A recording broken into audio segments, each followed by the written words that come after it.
Hi everyone, I'm back to read Changes in 1824, the back of the book in Changes for Josefina from 1824, Book 6.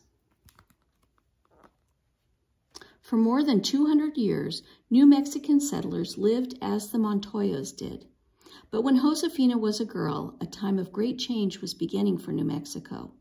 The changes started in 1821, the year that Mexico won independence from Spain. Until then, foreigners, including people from the United States, were not allowed to do business in New Mexico. But after 1821, American traders began traveling to Santa Fe from Missouri. The wagon trail they took was called the Santa Fe Trail. Within just a few days, dozens of American wagon trains were coming to Santa Fe every summer. Some New Mexicans, like Josefina's grandfather, also went to the United States to trade.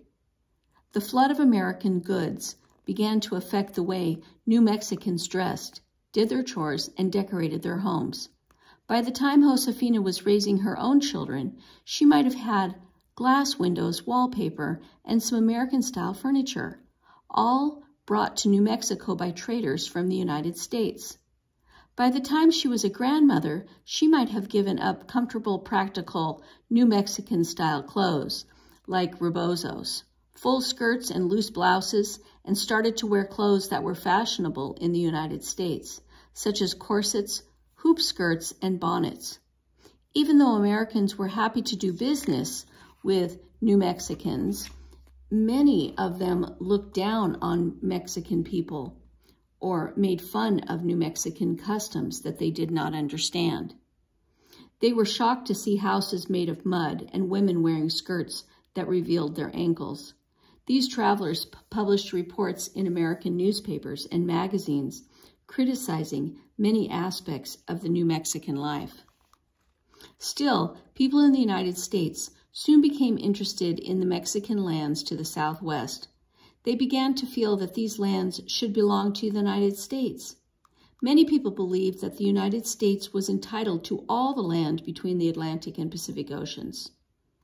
And in December of 1845, the United States government tried to buy Mexico's northern lands, including New Mexico. But Mexico refused to sell.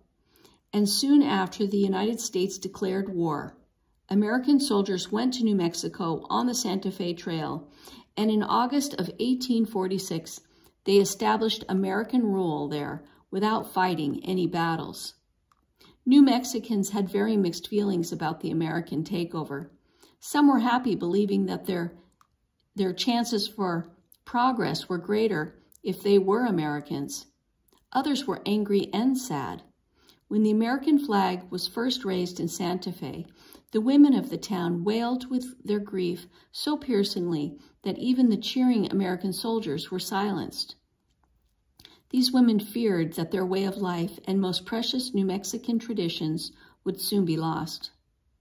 The Mexican War was fought farther south and west until 1848. When the war ended, the United States had taken almost all of the land that was now New Mexico, Arizona, California, Nevada, Utah, and Colorado, as well as parts of other states.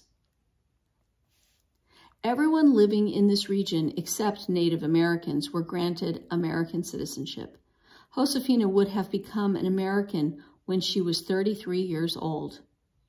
After the United States took over New Mexico, more and more Americans came from the east to do business or to settle.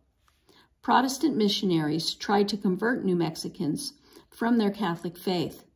Cattle ranchers, miners, and outlaws made their way to New Mexico too. During these years, many of New Mexican families lost precious land or valuable rights to use water for irrigating their fields. In some cases, families had held their land or water rights for more than 200 years, but they had lost the papers to prove it. In other cases, American lawyers did not understand how Spanish and Mexican laws of ownership worked, and some Americans simply took advantage of New Mexicans who did not speak English and tricked them out of their property. Some of the Indian people of New Mexico experienced even greater changes. American soldiers fought long wars against the Apache and Navajo tribes and forced these people to live on lands set aside for them called reservations. In the 1880s, as railroads began bringing tourists and artists to the Southwest, Americans started to develop greater appreciation for New Mexico's landscape, climate, and cultures. Even so, Americans were not willing to grant statehood to New Mexico for many years. One reason was prejudice against people of Spanish and Mexican heritage.